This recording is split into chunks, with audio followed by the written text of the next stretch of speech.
अब सुख का तुम्हें पता है नहीं, भगवान कबीर साहब सुख देगा आपको। और वो सुख कैसे देता है? एक बार आप इस परमात्मा की शरण में आए हो, सच्चे बनते हैं, सच्ची लगनते हैं और सच्ची श्रद्धा से मर्यादा में रह कर कुछ दिन भक्ति करके देखो, आपके मुंह का थूक सूख जाएगा। इतने सुख सुनाया करोगे दूसरों को, और आपने सोचा करो कि सामने वाला मन में सोच रहा होगा ये झूठ बोल रहा है, और आप सारी साची बता रहे होगे और सामने वाले को ये सोच रहे होगे यूं सोचा ये पागल है, झूठ बोला सारी।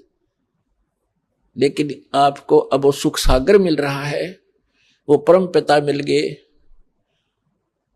गीता अध्याय नंबर 15 के श्लोक नंबर 16 और 17 में 3 पुरुष बताए। पुरुष माने प्रभु स्वामी।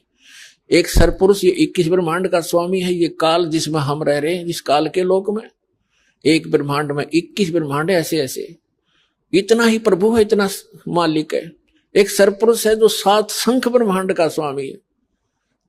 और 15वें अध्याय के फिर 16वें श्लोक में ये 2 पुरुष बता दिए, सरपुरुष और अक्षर पुरुष। 17वें श्लोक में बताया है कि जो वास्तव में जो श्रेष्ठ भगवान है, प्रभु है, वो तो इन दोनों से कोई और है। कहते उत्तम पुरुष है तू अन्य परमात्मा इति उदारत, ये लोकचर्य में आविश्य विवर्ती अवैश्वर है।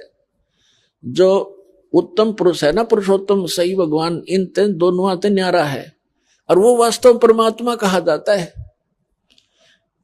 वो वास्तव में परमात्मा है, वो श्रेष्ठ आत्मा है। परमात्मा की परिभाषा क्या है, डेफिनेशन क्या है? जिसका परमात्मा, परमात्मा करता श्रेष्ठ आत्मा, परम माने श्रेष्ठ, और श्रेष्ठ आत्मा ये काम करेगी। किसी की टांग कट रही, किसी की आंख फूट गई, कोई अंधा हो गया, कोई कैंसर से पीड़ित, किसी का बेटा मर गया, किसी की बेटी मर गई, कुणबे के कुणबे नाश हो गए, यही पता नहीं कब बिजली गिर जा। तो ये परमात्मा का स्थान नहीं, ये परमात्मा नहीं जहां हम रह रहे हैं। परमात्मा की परिभाषा है श्रेष्ठ आत्मा, और श्रेष्ठ आत्मा वो होती है केवल सुख दे, दुख होता ही नहीं उसके पास। जैसे आम का पेड़ होता है, छाया भी दे और मधुर फल भी देता है, इसी प्रकार ये समर्थ परमात्मा कबीर भगवान है। और इसकी शरण में आने के बाद आपके ऊपर कैसी मेहर होएगी आप सोच भी नहीं सकते। ऐसे सुख आपको प्राप्त होंगे जैसे आप भक्तों के अनुभव सुनते हैं।